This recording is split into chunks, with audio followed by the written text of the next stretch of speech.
Welcome to another installment of our Cult Classics series with myself, Paul Jr., Pastor Paul Begley in the middle, and BC Begley.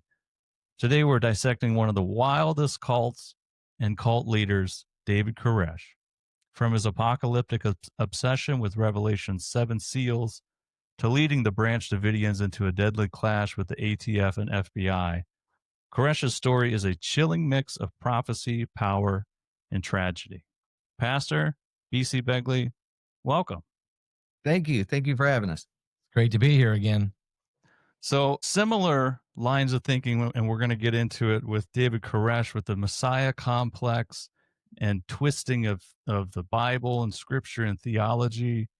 But also, as we're going to see, BC Begley's created another great documentary on this for you, because this is a huge cult, huge story, and all kinds of different angles. You can watch countless interviews, documentaries on this. I think Netflix just put out the newest one, which is really good. But again, it's just different angle, different take.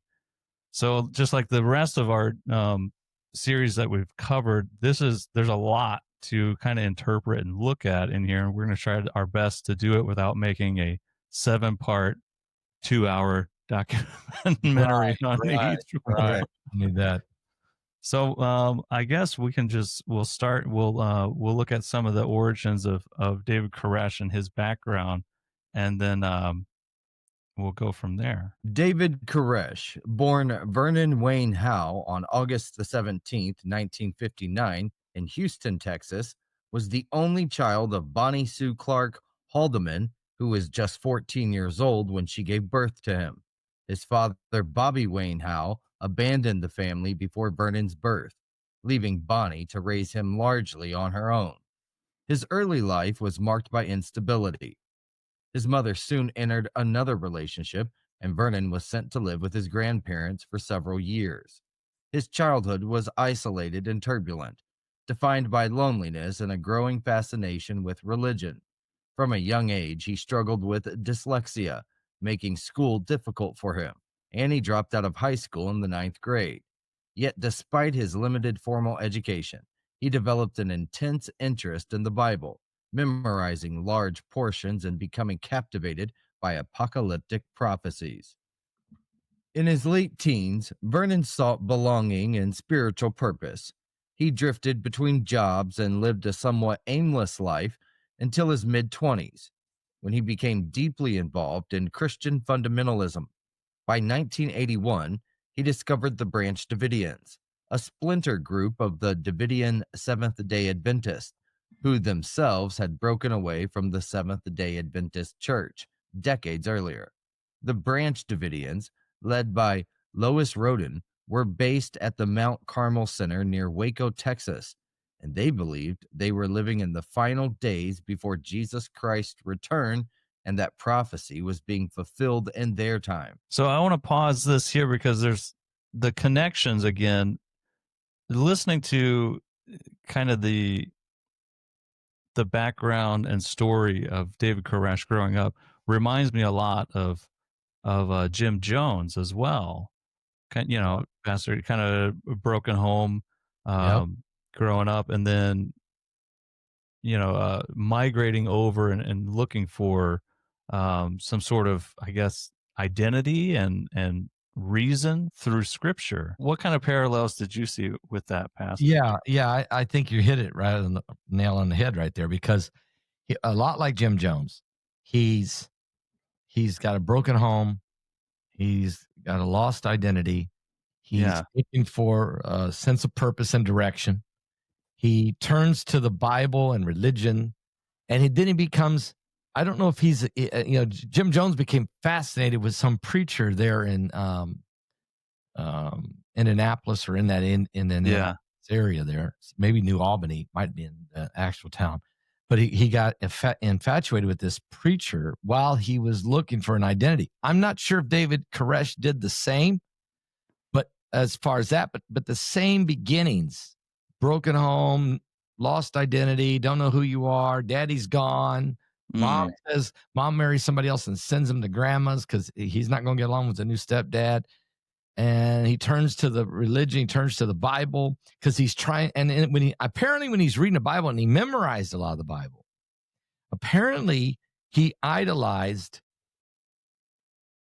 Christ, maybe, and Sure. Christ had disciples, and some type of identity of being a leader in this. I'm not sure what brought him to that, to take on that identity, but a lot like Jim Jones here. So this was what I was curious about, because I didn't have enough time to look into the theology and research the Seventh-day Adventists and the Branch Davidians. I was hoping, Pastor, maybe you have a better understanding of that. Could you help explain that to the audience? Yeah, the Seventh-day Adventist Church is, they're believers in Jesus Christ. Okay, that's why they call themselves the Seventh-day Adventists. In other words, in the Old Testament, you had the law of Moses that gave the law of what was the rules. God gave Moses the rules of here's what's right, here's what's wrong. And then a set of defined laws and statutes to follow. Okay. The Seventh-day Adventists, they believe that Jesus is the Messiah, that he is the Savior. He died on the cross, rose from the dead, and he's coming back. But they believe that Jesus said when Jesus said, "Look, I didn't come to do away with the law; I come to fulfill it."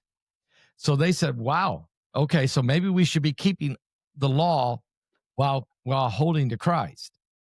Okay, where most Christians today believe in what's called the grace covenant that says, okay, the law was okay for that time, but now we're moving it. We're in a different covenant. We're under the grace of God. We don't have to follow all those rules. We'll just keep the main ones that can't do wrong. You can't do this to other people. Because Jesus said, love your neighbor.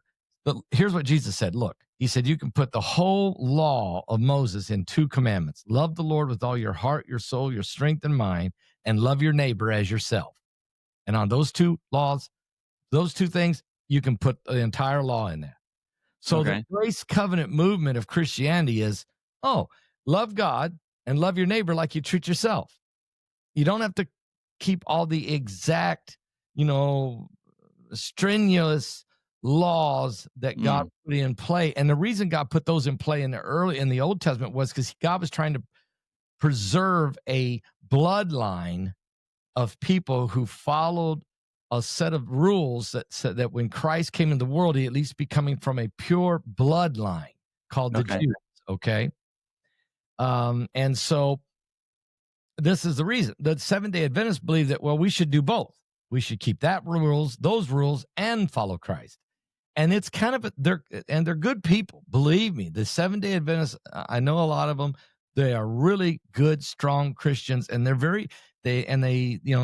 follow the law of Moses about eating. Like they don't eat no pork, no shrimp, none of that stuff. Follow what the law said, and you'll be healthier in your body. And they believe in being very healthy and very focused. And so this is the set of rules. So if he came up through that, she was a Seventh-day Adventist. So, and she was an older lady. And so he immediately is going to gravitate to those set of rules. But at the same time, he was into Revelation. I mean, obviously, he was apocalyptic, man. He was really into studying probably Daniel, Revelation, Gospels of, Matthew 24, Mark 13, Luke 21, the apocalyptic scriptures. And he was fascinated by them while trying to follow her rules of being a Seventh-day Adventist. Wow. Right. It's quite a mixture. Wow. Yeah, I think the Branch Davidians were an offshoot of the Seventh-day Adventists. Absolutely. So, and there's, once you start, I mean, we saw a lot of it with Jonestown too. Maybe not so as extreme as Heaven's Gate, but once you start having somebody that becomes a leader of, what was supposed to be originally a Christianity movement, and then they start having their own interpretations of it. And then as, like almost every cult that we've covered so far, you start to isolate people things Yep. become a lot more convoluted, as we're going to see here. Vernon joined the group and quickly impressed Lois Roden with his intense scripture interpretations and charisma. He claimed to have received visions from God and even told Roden that God wanted him to father a child with her, who would be the chosen one. This caused tension within the group, especially with George Roden, Lois's son, who also saw himself as the rightful successor. After Lois's death in 1986, a violent power struggle erupted. In 1987, a confrontation between George Roden and Howe's faction resulted in gunfire, and Howe was charged with attempted murder, though the case was later dismissed. By 1989, Howe and his followers had firmly taken control of Mount Carmel. Around this time, Vernon Howe began to reshape his identity and theology. He declared himself the final prophet and adopted the name David Koresh in 1990. The name David symbolized his messianic claim as a spiritual descendant of King David, while Koresh was the Hebrew form of Cyrus the Great, reflecting his belief that he was anointed to lead God's people in the last days. His teachings centered on the book of Revelation, particularly the seven seals, which he claimed to uniquely understand and interpret. All right, I'm going to pause it because the the part that you just covered about this pretty much hostile takeover of the church. I can run through that is- if you want. Yeah, tell us Yes, about please. the hostile takeover from the sun. Okay, so basically in 1986, Lois Roden, the leader of the Seventh-day Adventist Church, dies. George Roden is her son, and I believe he's in his 20s. And Koresh is, I think, early in his 20s, late 20s. And there's an internal power struggle, but in the Seventh-day Adventist, the majority of the people want to follow the teachings of David Koresh. When I watched the Netflix documentary, they interviewed some of the survivors of Waco, and it was evident that they really believed and they really wanted to follow Koresh's teachings. However convoluted they may have been, these people wanted to follow him. And a few people wanted to follow George. And I guess there was a shootout between George's faction and Koresh's faction. And Koresh was charged with attempted murder. This was in 1987, so the year after Lois Roden died. The charges were eventually dropped and nobody got in trouble for the shootout. But 2 years later, in 1989, George Roden was arrested and charged with murder. And then he was sentenced to a psychiatric hospital where he died in 1998. Wow. So he murdered somebody? I He mean, murdered somebody 2 years after the shootout with Koresh's faction in 1989. And he was charged with it, convicted. I guess he was mentally ill. So Yeah. they sent him to a mental hospital where he died in 1998. Koresh then goes on to lead the church, but not all of the church wanted to follow Koresh. So there's a split in the Mhm. Seventh-day Adventists, which creates the Branch Davidians on Mount Carmel, the ones who wanted to follow Koresh. And the ones who didn't, they pretty well left. They pretty well left, yeah. And a lot of people didn't want to follow George. They thought he was unstable, especially when he was willing to shoot it out with Koresh. I believe I don't really know the full details of the shootout, but I know that the prosecutor's office decided not to charge anybody. Yeah.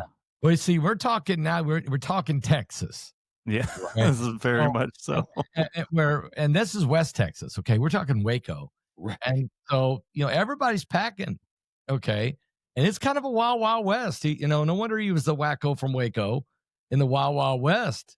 And they had, we're from East.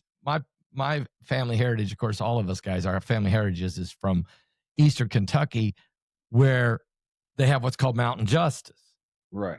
Okay. Well, Right. you also have that in Texas. Okay. And you settle things sometimes one way or the other.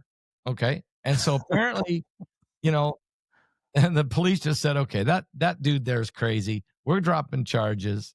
And then eventually that guy gets charged with murder. And then they Yeah, sent him. So Yeah. there's in 1980 up until 1987, Koresh's personality and his teachings is a normal person. He may be a little isolated, he may be a little incel, but he's highly intelligent and he's not really apocalyptic.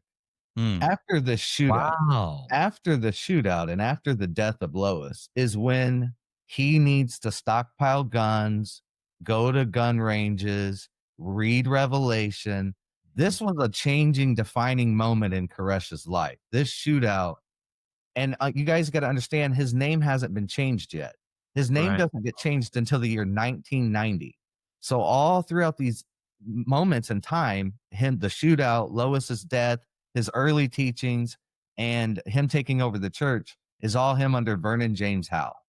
Vernon James Howe. Okay, he hasn't actually become David Koresh until 1990, but it starts after 1987. After the shootout, The shootout might have been a revelation to him.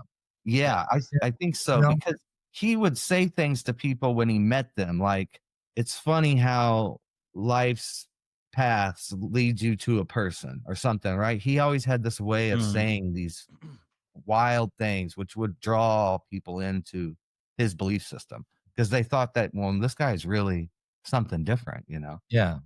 So he's looking for a sense of belonging. The lady that takes him in and lets him become part of something, she ends up dying. She wanted to have a baby with him, like to bring forth the Messiah almost, but she dies, which means she was a little bit out there. Okay, she's a little out there. Yeah. She dies, and then the son's kind of nuts, and he wants to do a shootout to figure out who's going to be OK Corral. We're going to find out who's, and then that guy gets sent off, and then Koresh gets a revelation that, hey, maybe this is an apocalyptic revelation here that I'm been chosen for something, and he changes his name. He takes on King David and King Cyrus of the Bible, which you can find in the book of Isaiah. King Cyrus is the one that lets the Jews go back home after 70 years. King Cyrus was actually a Persian king, but he was actually the king of Babylon. He was the king of Babylon. Right. Yeah. And after the 70 years of the Jews being slaves there, he lets them go back to, he's told, Daniel comes up to and tells him and says, hey, look, we got a prophecy. We've been here for 70 years. And Jeremiah prophesied we'd only be here for 70 years and then we'd get to go back home. So it's been 70 years. And so he says, you know what? If that's what the prophecy is, he lets them go. So David Koresh wants to take on this identity of both these. Yeah. Wow. I just want to add a little bit of extra details about the shootout, kind of what led to it, right? So Koresh was exiled to Palestine camp, where he had most of the following, actually, of the Branch Davidians. Camp? Yeah, East Palestine. Oh, he's over in East Palestine. Okay, go ahead. Yeah, so he's over in East Palestine camp with most of the, I guess, congregation, you would call it. Lois dies in 1986, which, again, is similar to like the Heaven's Gate cult when Bonnie Nettles died. When she died, yeah. And then the, leader or soon-to-be leader starts to develop a whole different kind of role and, I guess, authority within their church and the congregation. And so what happens is they wanted to go back to Mount Carmel Center. Let's see. So in 1987, George Roden exhumed at least one body from the community cemetery. Roden said he was just moving the cemetery, while Koresh claimed that Roden had issued a challenge to resurrect the body between him and Roden, essentially, so that whoever resurrected the body would be the new leader. Now that's crazy. That's insane. So that's wild. Okay, he's nuts. So after this happened, so Koresh pretty much looked at it as an opportunity to get Roden, he's got to go. So he went to the authorities, filed charges for illegally exhuming the corpse, but he was told that he had to show proof. So that's what it eventually ended up for the gunfight, because Koresh, I guess, went to Mount Carmel to take photographs, take pictures. He had 7 armed followers. Hello. It's Texas. Yeah. Well, I mean, those are just 7 people. well, I think they were pushed out because there was already, Rodin's followers were kind of using, And firearms Koresh as followers. force against them anyway. This- Yeah. So they go and they discover Rodin, and then the gunfight broke out. Wow. I guess Rodin had already suffered a minor gunshot, was pinned behind a tree, and then Pastor, like you're saying, there's a little Texas justice. They're kind of like, you know what, you guys are all crazy. Right. Nobody died, so let's. And did they put the body back? Is what I want to know. Did the corpse? I have no idea. I don't know about Great. that. Or was anybody able to resurrect the problem? No. I can already answer that. No. Wow. I mean, so Koresh comes out the winner here. He's smarter. He uses the law to kind of help. He's not as crazy. Not yet. Not yet. Okay. All right. Yeah. There's a let me share this here because we're not going to show the whole thing, but let's share this here. This is I don't know who conducted the original interview, but this is Koresh's 1987 exclusive interview, pretty much talking mostly about this event here. In themselves, between what's right is right, it's Christ, and what's wrong is wrong, that's the devil.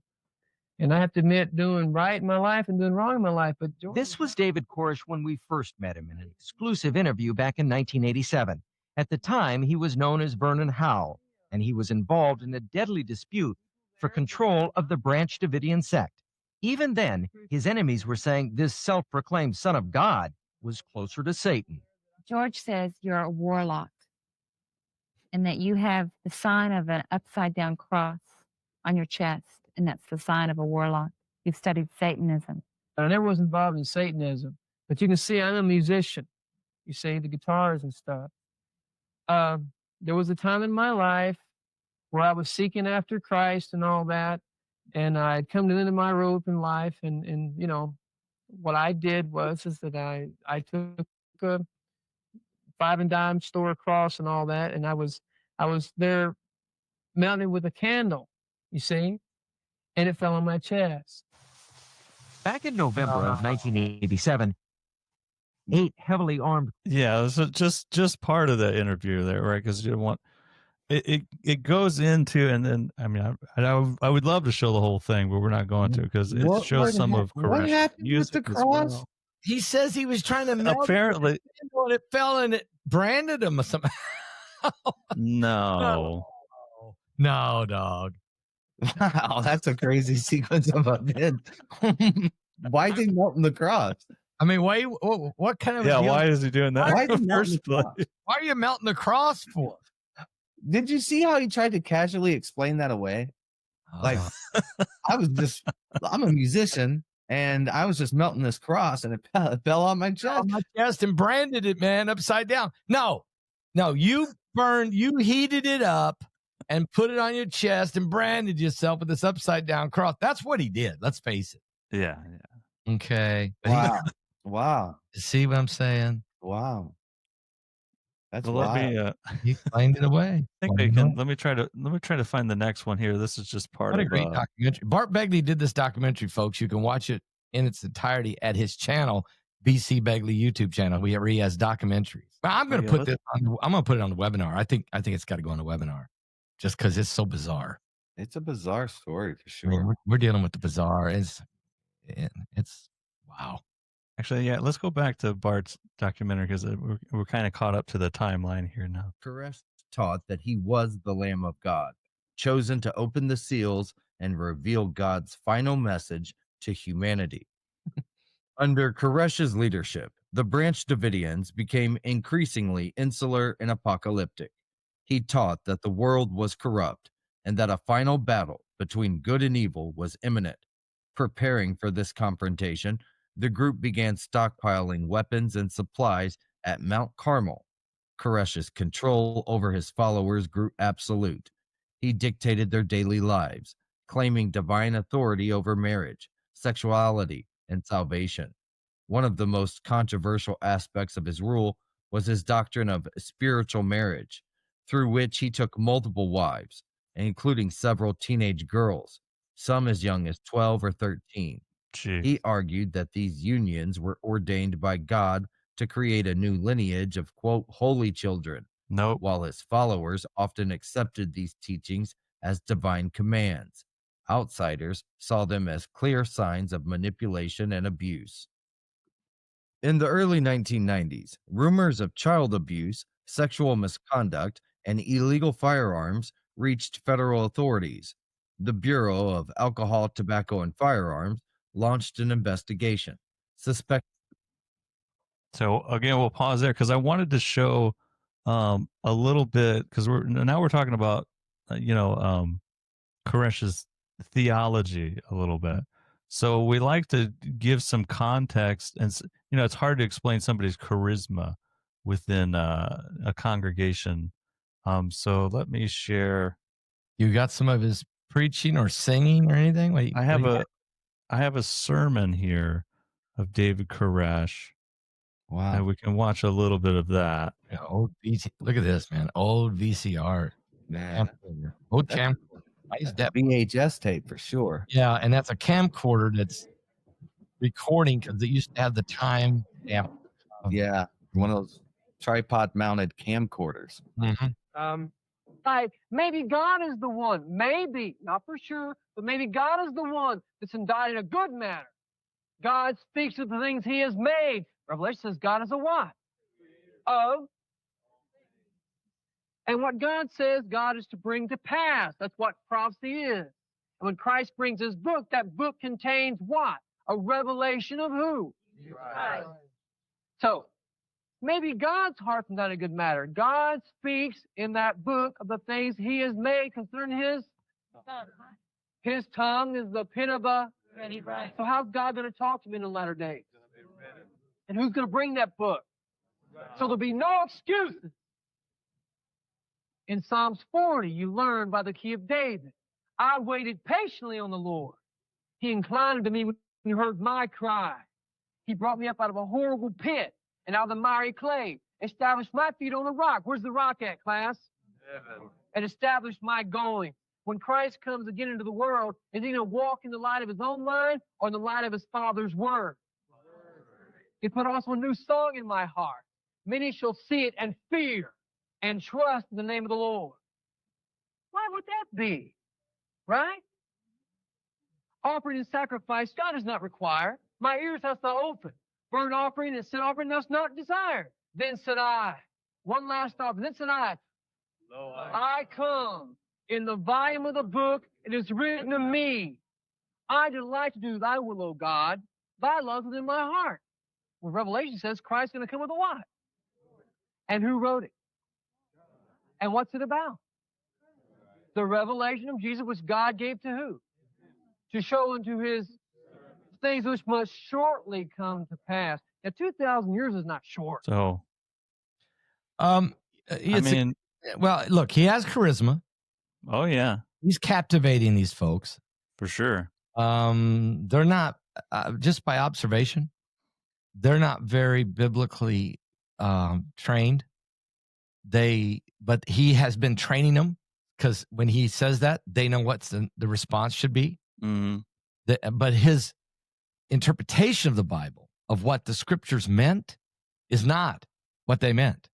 You can use the Bible and twist it any way you want to create doctrine.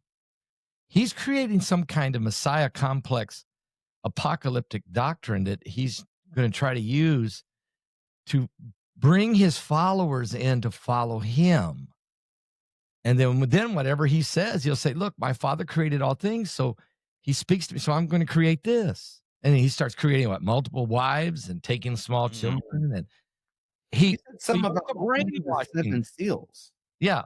Oh, yeah. He's going to go into the seven seals at some point here, because he's infatuated with the seven seals, right, in Revelation. Oh, yeah. Do you see a little bit of Jim Jones in him, though? Absolutely. Captivating the audience to follow. Yeah. So there's a Messiah complex going on. He's separated these people away from their families, away from regular society. And he's saying, we're the ones, we're the ones. it's very similar to Jim Jones, different type of message, but it's still the same traits of brainwashing going on here. Right. Very, very charismatic. Yeah, I mean, you can see some of it, and I don't want to say, I mean, I know that churches do this where the congregation or, the crowd will chant back or finish the scripture out. Yeah. But it seems like just from watching that, it seems like that's part of his training, That's right, for his group of, it's part of the brainwashing, the recall. Like, hey, I'm going to tell you about this, and then you're going to finish it for me, and then that way it's all embedded in you. So that way it's not only, and that's nothing wrong with that right, method, because most preachers at some point use that type of method in the teaching. sure, It's where he's going with it. right. And Jim Jones did the similar stuff, and I'm sure that Marshall Math, what was the guy's name? Marshall Applewhite. Marshall Applewhite. Yeah. He had his. Notice here, there's one thing for sure: messianic complex between all three, and sexual dysfunction. Okay, Jim Jones started sleeping with all the wives and said they couldn't sleep with their husbands no more. Koresh pulls the same stunt. Okay, but Applewhite just said, get castrated. Yeah. Yeah. But the followers did whatever these guys said. Yeah. So major red flag for anybody listening.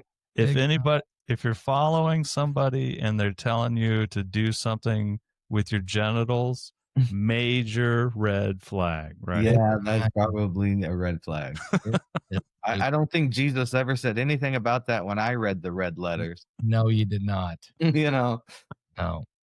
But we have movements, unfortunately, on the political left, and I'm not going to go there because we're on YouTube. But, yeah. But again, this is a form of control. Mm-hmm. Okay, is the sexual misfunction and identity that people are having. Yeah. Well, I wanted to jump in a little bit and see if you guys have any more take on this. Koresh's big deal was the reinterpretation of the seven seals. So let me just read them out for you. So the first seal is the white horse. Mm-hmm. Okay. Second seal is the red horse. Third, we got the black horse. Fourth seal is the pale horse. Fifth is souls under altar.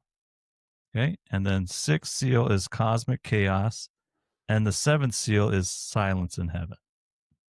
All right. So Koresh is, I guess you call it a manifesto. He never got to finish it because I think he was writing it when the FBI and ATF started the raids on him. I think he wrote maybe the first couple paragraphs of his reinterpretation of the first seal. So the one, let's see, the first seal, his interpretation, he called it the preview of end time salvation, where Christ, as the Lamb, rides out on a white horse with a bow, crown, and conquering the vibe.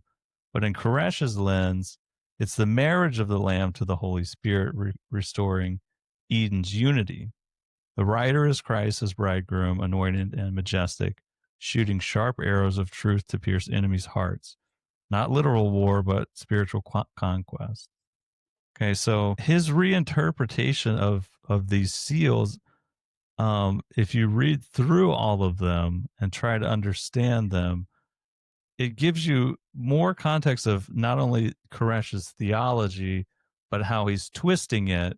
I actually think he's more savvy with some of his reinterpretation and twisting than, like, for instance, the Reverend Jim Jones. I think Jim Jones was a better speaker, and had more of a Hitler kind of presence on stage than Koresh, but I think Koresh was probably more savvy when it came to the actual interpretations that he was preaching to the audience. Yeah, I think you're right. I think he was able to really try to put together some type of rationale for his revelation. Yeah. Okay. So that people say, well, maybe there is something there, Sure. but but he's totally wrong. Okay, I mean, he just really is off base. Right. The first horseman, the white horseman, he is not Christ. He's right. Christ comes back riding a white horse. That's later in the book of Revelation, and he comes back with all the saints to fight the battle of Armageddon and destroy the devil. Okay, but in these breaking these seals, the first horseman is actually the Antichrist himself, who comes to conquer the world with a one world government. Okay, he is the Antichrist. He has power. He's got authority, and he conquers the world. And then things start really going bad. The red horse of war, the black horse of the economy, Right. the pale horse of famine and disease and sickness, and it just spirals. Okay, but that first horse rider is actually the Antichrist. He's mocking Jesus Christ, who does come in a white horse. So you see, the Antichrist is deceptive. He rides a white horse too. Okay, Right. David Koresh but you're right. He's savvy. He's very savvy. Piercing the arrow of their hearts, and here he comes. And he's pretty savvy with his interpretation. You can see how people would fall for it. Oh, for sure. Especially if especially if they're just getting recruited into the church as well. Right. And like, oh yeah, you tell me what it says. What does it say? What does it I don't know. Yeah, because I just came Right. from my home life has been absolutely, horrible. And so tell me, I'm looking for hope. Let's jump back to Bart's documentary here, because now we kind of painted the picture of what Koresh is all about. But then things start to get really wild here towards the middle. The Branch Davidians of converting semi-automatic rifles into fully automatic weapons and possessing illegal explosives. On February 28, 1993, the ATF attempted to execute a search and arrest warrant at Mount Carmel. The operation quickly descended into chaos when gunfire erupted, and to this day, it remains disputed on who fired first. The gun battle lasted over 2 hours, leaving 4 ATF agents dead and 6 Branch Davidians killed. Following the failed raid, the FBI took over operations, initiating what became a 51-day siege. The standoff, which was broadcast live on national television, became one of the most intense and controversial events in modern U.S. law enforcement history. Inside, Koresh maintained that he was waiting for a divine sign before surrendering. He continued to preach and dictate theological messages to negotiators, insisting that he would not leave until he received instructions from God.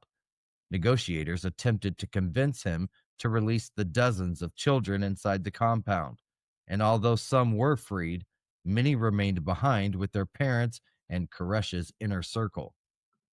As days turned into weeks, tensions escalated. The FBI grew frustrated with the lack of progress and began applying psychological pressure, blasting loud music and lights at night, cutting off power, and using armored vehicles to intimidate the Davidians. On April the 19th, 1993, the FBI launched a final assault using armored vehicles to insert tear gas into the compound in an attempt to force the occupants out peacefully. Instead, a fire broke out inside of the building. Whether the fire was deliberately set by Koresh's followers or deliberately set by the government or accidentally caused by the assault remains one of the most hotly debated questions surrounding the event. Within minutes, the compound was engulfed in flames. 76 Branch Davidians died, including David Koresh, 25 children, and several of Koresh's wives. Koresh's body was later found with a fatal gunshot wound to the head, though it remains unclear whether it was self-inflicted or fired by someone else. The Waco siege ended in tragedy and became a defining moment in the American consciousness, a symbol of both religious fanaticism and government overreach. Public opinion was divided. Many saw Koresh as a manipulative cult leader responsible for the deaths of innocent people, while others blamed the government for mishandling the situation and using excessive force. So I mean, that's not so different from 1990. What was it? 1993, 92. When this 1993. happened. Yeah. 93. It's not so different then than what it kind of is now too, right? So you still have people blaming the government for certain things and overreach, and you see these stories pop up quite a bit. I mean, Koresh. Yeah. But there's something to take into consideration. April 19th. April 19th is also the same exact day of Ruby Ridge, which happened the year before in 1992 in a lethal standoff between Randy Weaver and federal agents. Ended up during which his wife and son were killed. Okay, and this was because they fueled an anti-government deal. April 19th, 1992. 1 year later is David Koresh and the Waco siege. That was the 51st day, and it's April 19th when it comes to a crashing to a halt. April 19th is the same day of the Oklahoma City bombing that Timothy McVeigh blew up the federal building in 1995.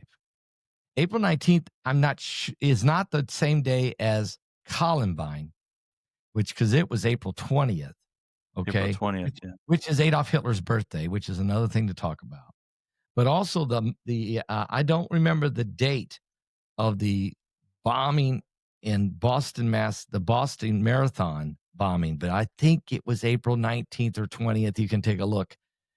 There's something significant about why in the world would these things, these Ruby Ridge, Oklahoma bombing, and Waco.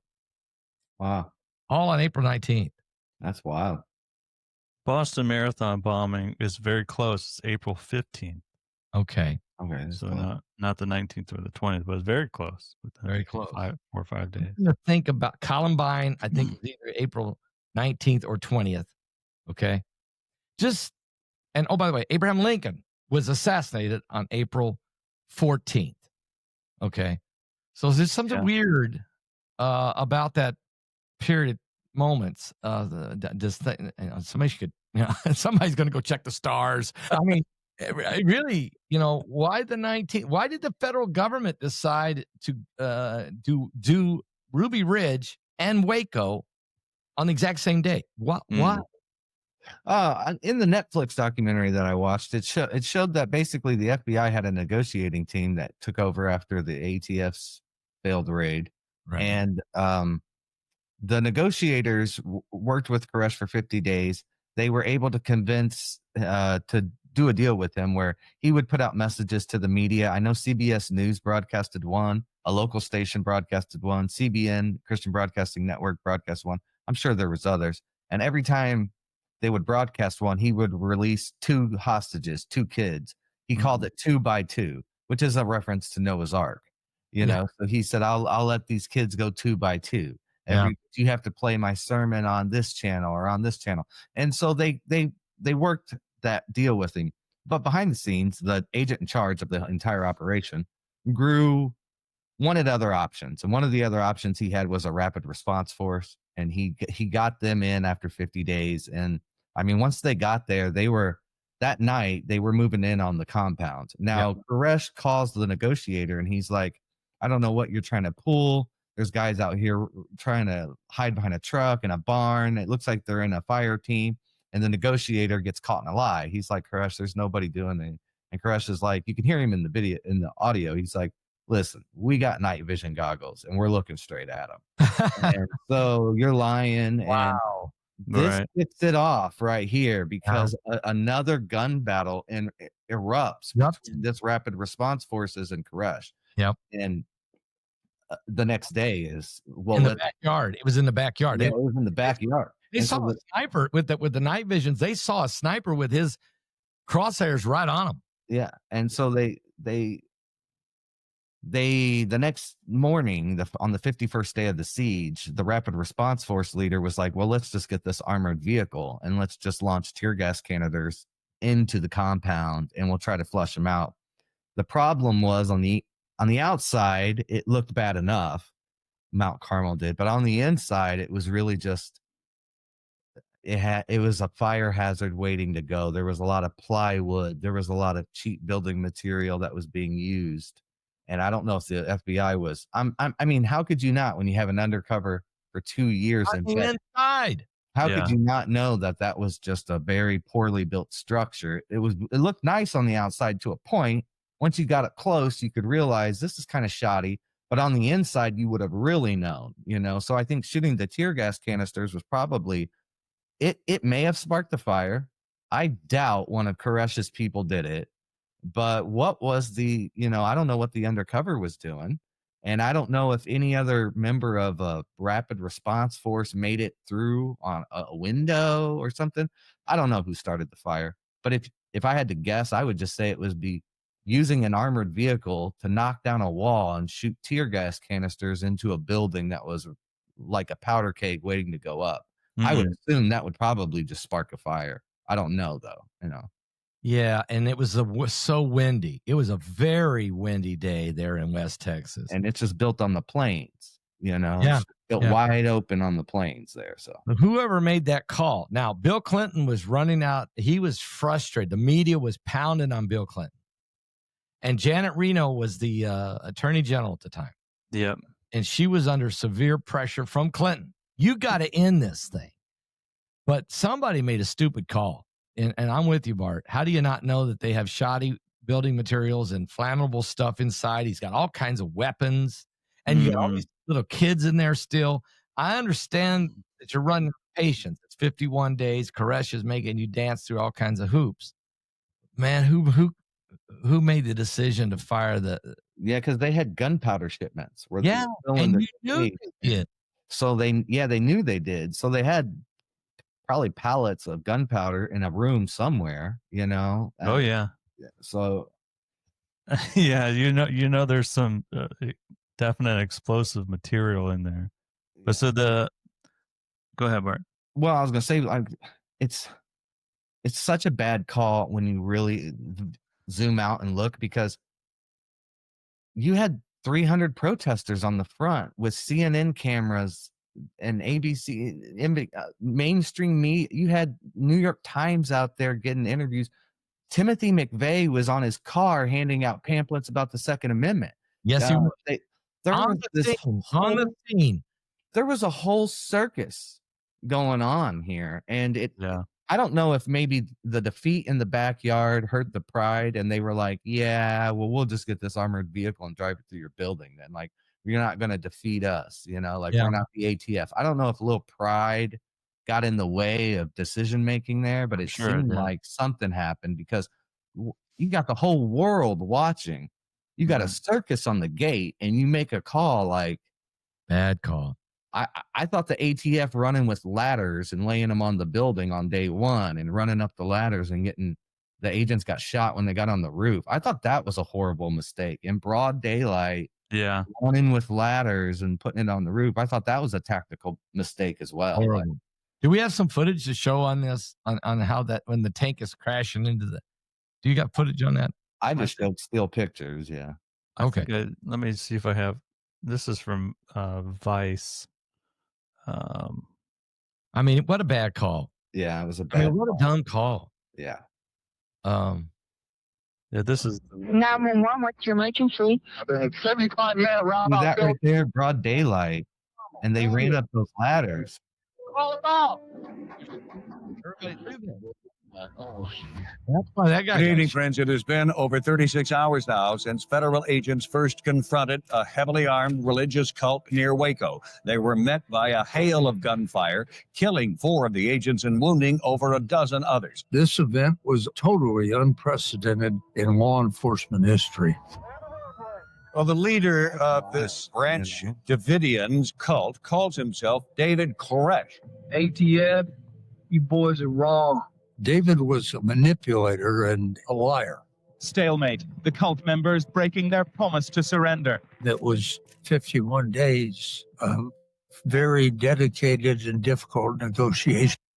Another thing that I think there's a perfect storm here. Ruby Ridge is fresh on the minds of everybody who is part of the Second Amendment movement in America, right? Everybody is focused on that. Yeah. And the last stand that he made to the government.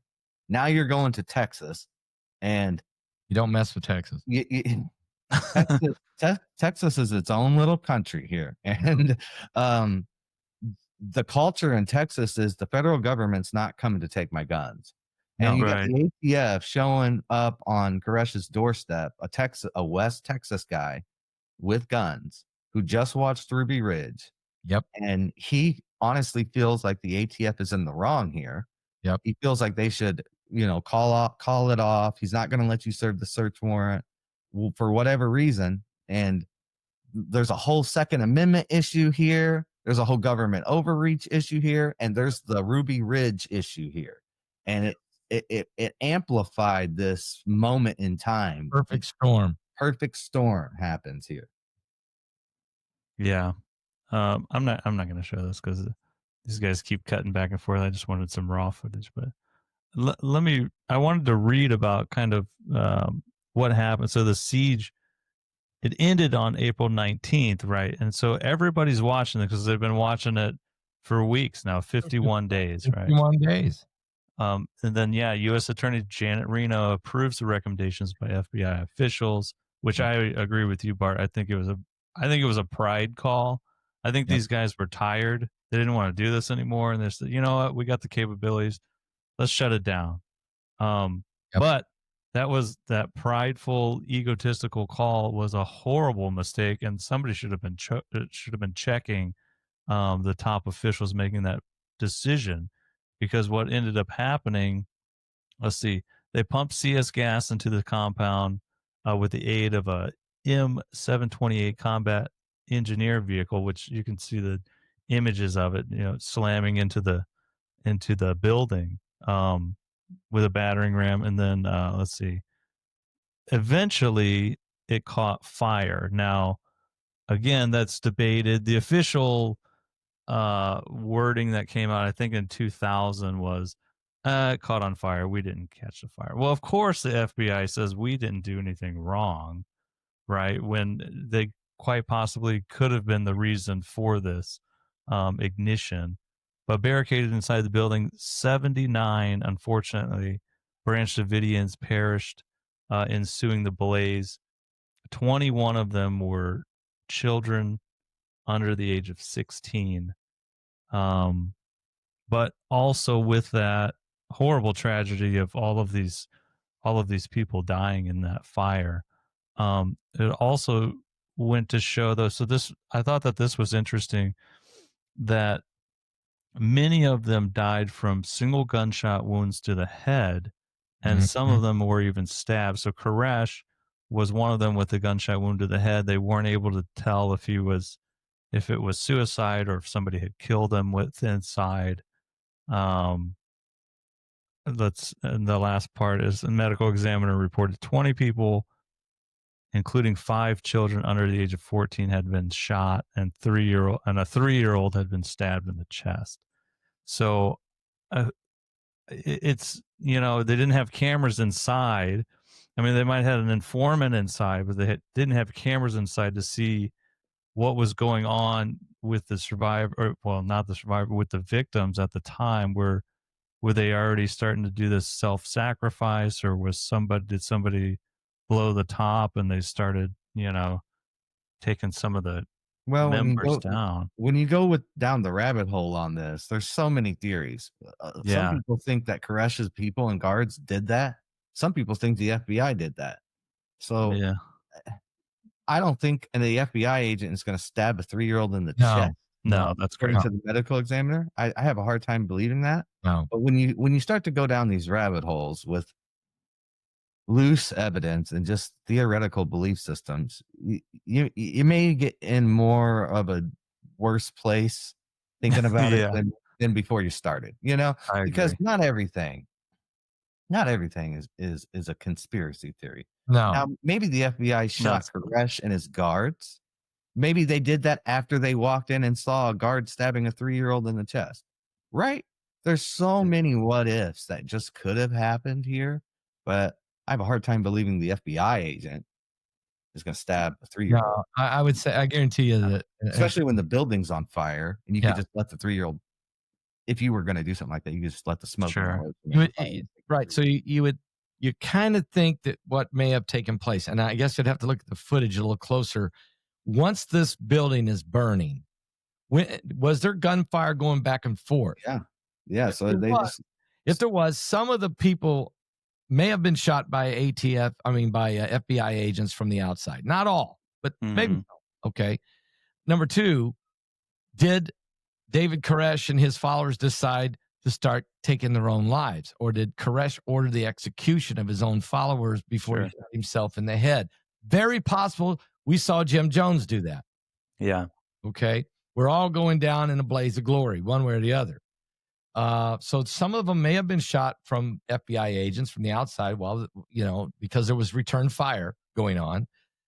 I guarantee you the FBI didn't stab a 3-year-old. No. That had to have happened from inside.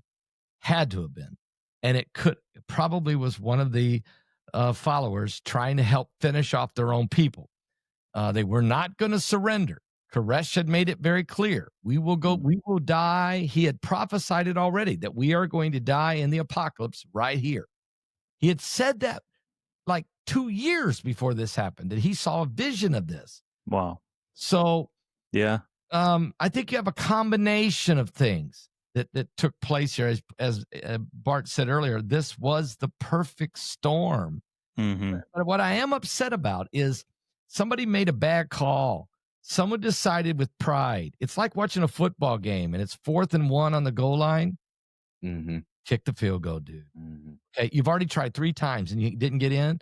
But but the coach, knowing that the field goal would probably give them a 10-point lead, and there's calls the same play. He says, you know what? We're going to prove to these. I'm going to show these dudes, and they try to run it down, and they can't do the tush push.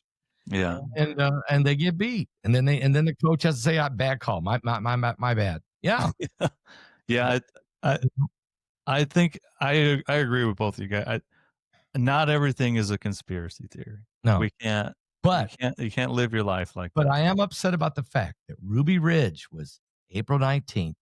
Yeah. And these guys go in on April 19th. Yeah. And if I was a conspiracy theorist, I'm going to blow that sky high and ask a lot of questions. Yeah. Yeah. And Ruby Ridge was, it doesn't get enough attention as Waco, but I feel like it was just as bad of a flop. And it was overreach. I think we had another overreach by the government here. Mm-hmm. Yeah. But some would say, no, it wasn't. It was lawlessness, having to be brought under control. And right now we're dealing with a situation, guys, in Portland and in Chicago.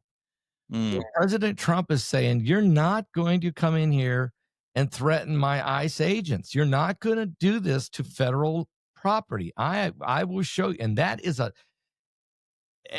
you can't have lawlessness in a society, but you got to be careful that you don't pull the trigger. Okay.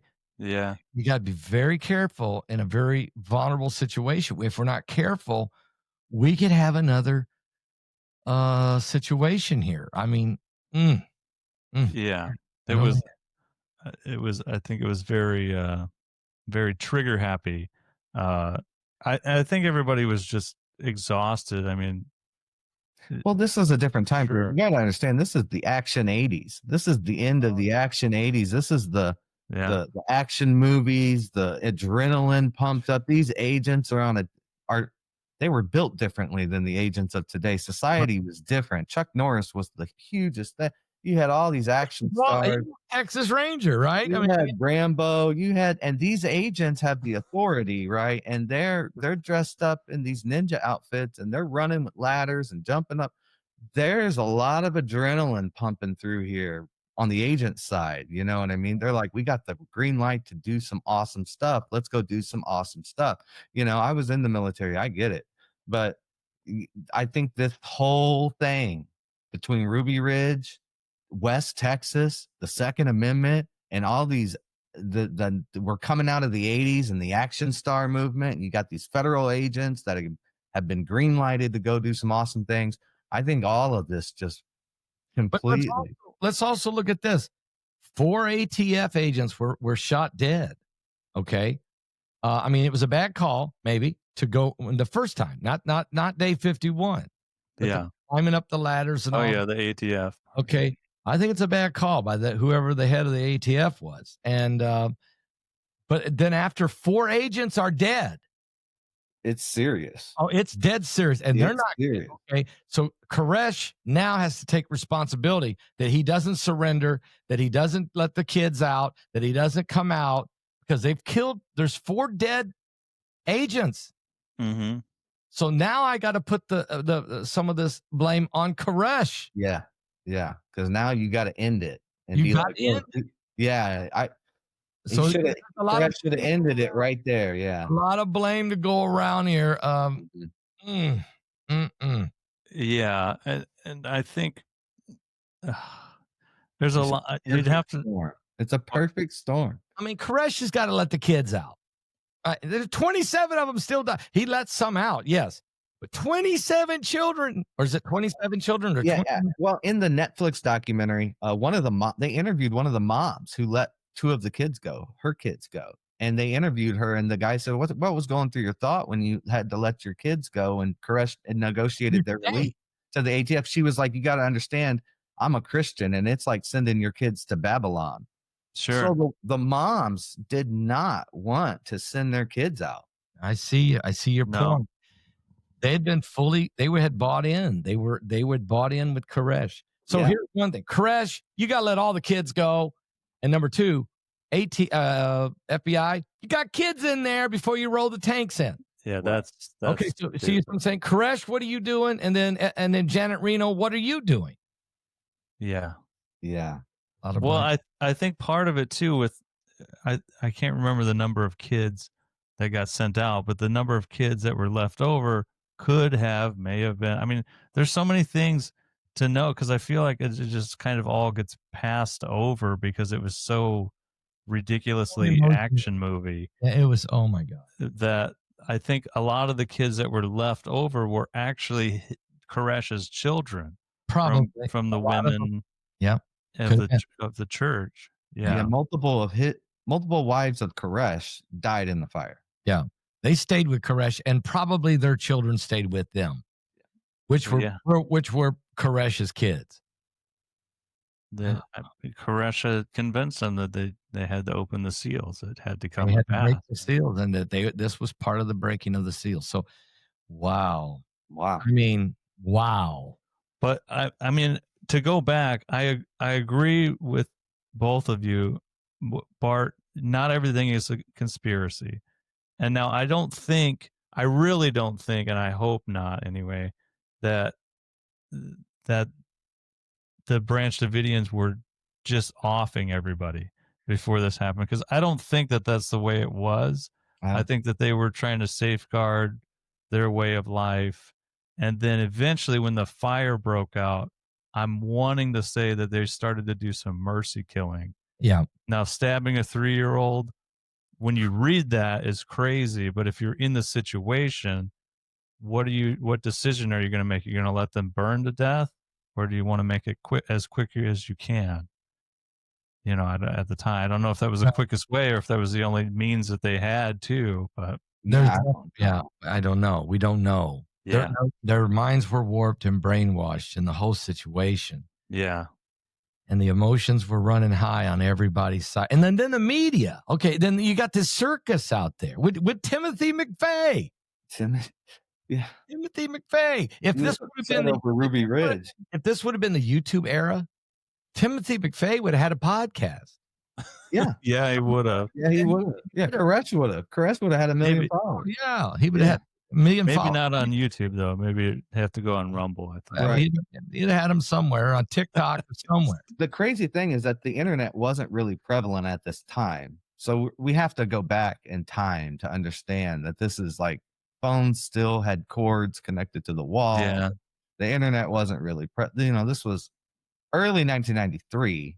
Yeah. And so these cults were a thing back then before the internet, Yeah. You got to choose your pastor wisely. They still are. If you went to Utah, if you was to go, Oh yeah. and go up into Idaho. If you was to go down into Oh, I Nevada, forgot about Warren Jeffs out of Utah. Yeah. Warren Jeff. I mean, Yeah, I forgot all about him. I mean, and then you have the sister wife guy. I mean, this guy did a reality show with 5 wives or 4 or 5, whatever it was. And I'm not criticizing people. I'm not going after people for their beliefs. I'm just saying things can, Warren Jeff stuff is that we still got them. There's still some weird cults out, and we will always have them. I mean, and it's not just in America. I mean, we had these, I forgot the guy, what he called himself now. Yeah, I can't remember that. There's plenty of. I'm sure we're going to cover them too. I mean, a lot of them always. The weird things is it's the same sort of pattern though. Somebody rises to whatever, they have whatever belief structure it is, and then they start to control, your financials, cut you off from the rest of your family, tell you what you can do sexually. It's called shepherding, and I mean it is. And there are people who maybe don't go to this far extreme, but they do enough mind control of the flock that it becomes that they are the gospel instead of the Bible's the gospel. Okay. Yeah. And then they start, and it's called shepherding, and shepherding is a dangerous thing. And I'm to anybody watching right now, if the pastor of the church you attend begins to say, I have to see, I know of guys who people would be, couldn't go buy a car because they had to go run it by the pastor. Should they buy this car? Okay. Should I go do this? The car is green. Is that okay? I know of these kinds of things. They don't go as far as David Koresh or Jim Jones, but it's called shepherding. Look, you don't need to ask your pastor if you can go buy a car. Okay. He's not a car salesman. All right. Or your financial advisor, or he shouldn't be. He's not your financial advisor. No. And if your kid's sick, you take them to the doctor. If my pastor works for Charles Schwab, he can be my financial advisor. Okay. Your pastor tells you not to take your children to the doctor or the hospital, but just no. Just pray it away. No, it's okay to pray. Yeah. Get that kid sick, and you get that kid to the hospital, give him to the emergency room. While you're praying, you go. Yeah. Responsibility. The pastor doesn't shut that down. He's not the ultimate authority. It's called shepherding, and it's a dangerous thing. So as leaders and pastors, your job is not to play God. Your job is to lead people to God. Right. Yeah, I'll tell you, if there's any young Christians listening, what helped me the best was when you start out, just read the red letters. If you just read the red letters and you read the chapters and the books that the red letters are in first, then you can worry about the rest of the Bible later. Yep. Because you'll have this awesome foundation of what the actual person was saying, his belief systems, his theology. So I think all new believers should just start out reading the red letters. You're exactly right. My dad always told the young Christians, new believers that came to Christ, he'd always say, go home and read the 4 Gospels. And then if you need to, read them a second time. And then you can start reading the New Testament. And then when you do go to the Old Testament, go to Psalms. Okay. Go to Psalms and Proverbs. Start with the easier and encouraging and inspirational scriptures before you, and then Ecclesiastics, there's 3 of them. They're called the inspirationals. Read those 3 before you ever start trying to Genesis is good, but then before you go into Leviticus, Numbers, and Deuteronomy and Exodus and all that, and then on down the line, you're right, Art. Read the Gospels. Read them once, read them twice, and it'll help you from these people trying to manipulate the rest of the scriptures. And stuff, for sure. Well, let's jump back in and finish the rest of this out here. In the years since, David Koresh has remained a figure of enduring fascination and controversy. The Waco tragedy inspired countless documentaries, books, and films, and its legacy reverberated through American politics and culture. It fueled anti-government sentiment among militia movements and was cited by domestic terrorists like Timothy McVeigh, who viewed the event as proof of government tyranny. Scholars continue to study Koresh's psychological profile, his theology, and the devotion he inspired among his followers. Ultimately, David Koresh's life and death represent a powerful cautionary tale about charismatic leadership, blind faith, and the destructive potential of apocalyptic belief systems. His transformation from a troubled young man into a self-proclaimed Messiah and the devastating outcome of his confrontation with federal authorities stands as one of the most haunting episodes in modern American religious history. It's a great documentary, Bart. Thank you. It really is, folks. And you should watch it at his YouTube channel, BC Begley, which is really growing. And he has a lot of documentaries there. And he has a daily show every day at noon. Yeah. About a half-hour show. It's great. He just does the news and no commentary. Just perfect facts, man. Just give me the facts. Yeah. That's what I was telling Bart before we started recording. I was like, hey, everything seems like you don't have enough time now. I don't know if it's because of AI and technology and everything's moving so fast around you. Like I want to 23 characters. That's all. Yeah. And everybody's attention span is so whatever. Because I was telling Bart, I was like, hey, I want to go and get the newspaper and sit down and read it, but I don't think that there's enough time for some reason. I just feel, I don't know. I don't know if everybody else feels as rushed for time as I do, but that's why I said, well, I can put on Bart's show.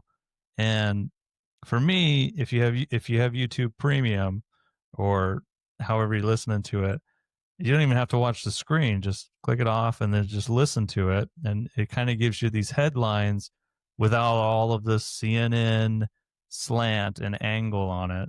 Bart's already done all the research. We can just listen to the headlines and we're done, right? And it doesn't take up your whole day to do it. So I think it's a great show and a great way to consume the news. Thank you. Yeah, and I think he does about 90 seconds or so, maybe 2 minutes at the max, summary of the situation without a bias slant. Yeah. And that's so important. So, I mean, it really is good. It's a really good way to go about it. So we need that. Some people like to dig into a story and go in a little bit more in depth. And then others like to hear a broad point of view. So I think Drew, the Paul Begley podcast, that gives you all these different people we interview. We don't necessarily agree with their way of where they're coming from, but we respect it. We're respectful. We listen. We ask questions, and it's a broad view. Some people like that.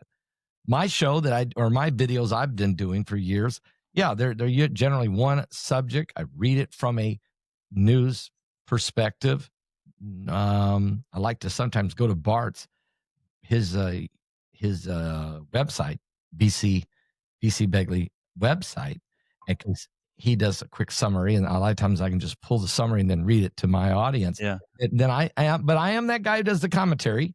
Okay, so there's people who like that, but I don't want to do it from a perspective of just an absolute one-sided thought. I'm looking at it from a biblical perspective. How does this story play into prophecy a little bit?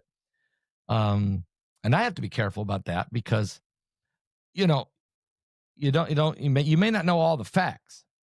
So what I have to do a lot of times is go look at like 10 different stories from 10 different groups, like whether it be CNN, Fox, Al Jazeera, BBC, Al Arabia, Reuters, and then collectively try to create, well, what is the real truth here?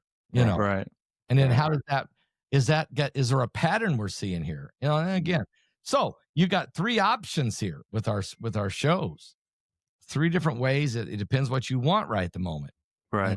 In Bart's, you can get the answers. You can get every day. You can get quick 90 seconds 45 seconds sometimes, a minute, 15, whatever, but it's quick. Yeah. And that's what I was saying, Pastor, like all of that extra, I find it really hard to find truth in anything that you're reading or consuming or watching, especially when AI is so good now. Sometimes you can get tricked by that stuff. So I think that's a great source, BC Begley, to get news that's been vetted without being brought to you by Pfizer. There you go. Remember when CNN, every show was brought to you by Pfizer. Anderson Cooper made a living off that. Now, would you trust that media company to report negatively on pharmaceutical stories? No. Right? When See, every 33% of the calls into commercials questions the ethics of your journalism. Yeah. When your news show is brought to you by anybody, Ron John Surf Shop. Yeah. If my show was brought to you by Ron John's Surf Shop, would you trust me to report negatively on hurricanes? I would not trust that. Tell me whether or not I should get in the water if there's sharks on them or if there's a hurricane coming, because sharks aren't real. If I'm getting paid by a surf shop, sharks aren't real. Sharks aren't real, and the water is not dangerous. Yeah. Don't worry about the rip currents, man. Take the time, ride the wave, dude. Ride the wave. Nobody drowns. That's fake news. Yeah. Brought to you by Ron John's Surf Shop. Yeah. So you can't listen to the tide forecast. Yeah, if a media company is sponsored by anybody, then you have to be like, well, that media company is probably not going to report negatively on whatever it is he's sponsored by. I'm just using it as an example. Right. I hope nobody gets upset. Well, so I wanted to ask, Pastor,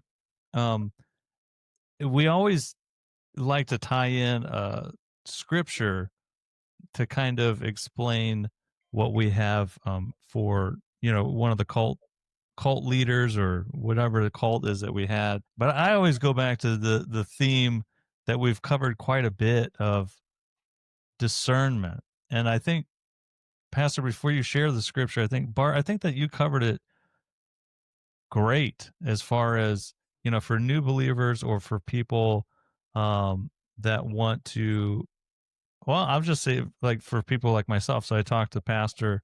I said, hey, I want to be able to read the rest of the Bible again. Like where's the best place to start? Because cover to cover, to be honest with you, is once you get past Genesis and Exodus, you start to kind of, I don't think I want to read all this. Right? Yeah. So I think, Bart, your recommendation, and I think that's how I'll go back and restart, would just go to all the red lettering first. Yeah, go to all the red lettering first. And when you finally make it to the Old Testament, I like what Pastor said. Do the red letters first. Do the rest of the New Testament. Go back and do Psalms and Proverbs, Ecclesiastes, and then go to Genesis. And I'll tell you what I do. I'll tell you what makes it so much easier.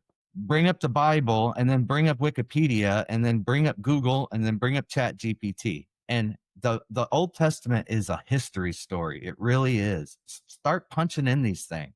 Read first and start punching it into Chat GPT. Tell me the history about this from all angles. Punch it into Wikipedia. Punch it into Google Images and look at some of the medieval painting. Get a visualization of what you're reading.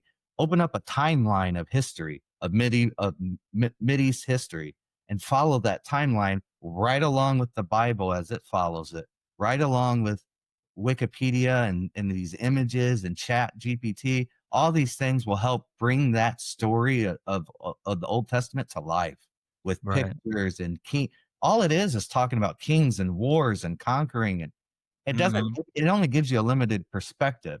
So when you go and you read the Wikipedia about said war and about said king, you get the full context of why he's there, what's been going on, what happened 20 years before, what led to this event. It makes the Bible so much more easier when you're in the Old Testament to study, when you're reading it from a historical point of view. But you need a foundation, because the Bible is a bunch of proverbs, right? So you need our parables. So you need a bunch of you need a set foundation, and the foundation should be on your God. And for Christians, our God is Jesus Christ. Right. He's the King. So that's his red letters. His words is the most important words in that entire book. And if you read just the red letters, you'll come to find out that he's perfect. And every time somebody asks him a question or an advice, or, well, what does this mean? Or what should I do here? Or what if my wife commits adultery? Or his answers were perfect. Everything he ever said was perfect. If you read these red letters, you'll come across with, if he wasn't a God, he's the greatest human being ever made, just because he's so intelligent. He's so smart. And when you understand it from an atheist point of view, how could you not come to the fact that he's divine? I mean, so he's too perfect. He has to be divine, right? So if you get the foundation of the red letters, that's your moral compass. That's your religion. You just read the words of your God.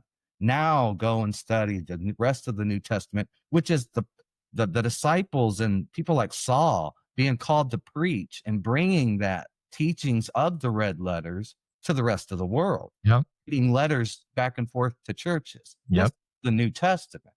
Yep. Then you get to Revelation, and you get to the revelation of John, right? On island of Patmos, which is for another generation, right? Not the one that he was writing for.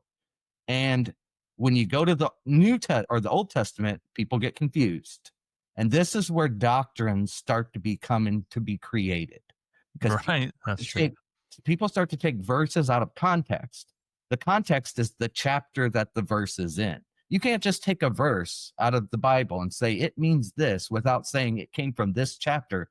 Right. Or you got to that verse, the chapter was talking about this. And after the chapter talks about this, anything less is taking that verse out of context. All right. You have to take it into the chapter it was written. That chapter was written in one sitting. That guy sat there with ink. He wrote that chapter. It has a particular meaning according to the context that it's in. All these doctrines get spun off in the New Testament or in the Old Testament. So use the Old Testament as a Mid-East history book. Use it and follow along with all the historical references that you can. After you read the red letters and after you saw the disciples bring those red letters to the rest of the world, it helps to make it so much more easier. And you'll know, hey, this means this because I read the red letters and I know what Jesus felt about this. Right? So I know this means this in my heart because I already read this, from his perspective. Makes it Perfect. A great advice. Perfect advice. And then when you get into, like you said, once you get a foundation of Christ, which he is the rock of our salvation. So you're standing on a firm foundation when you are following the red letters.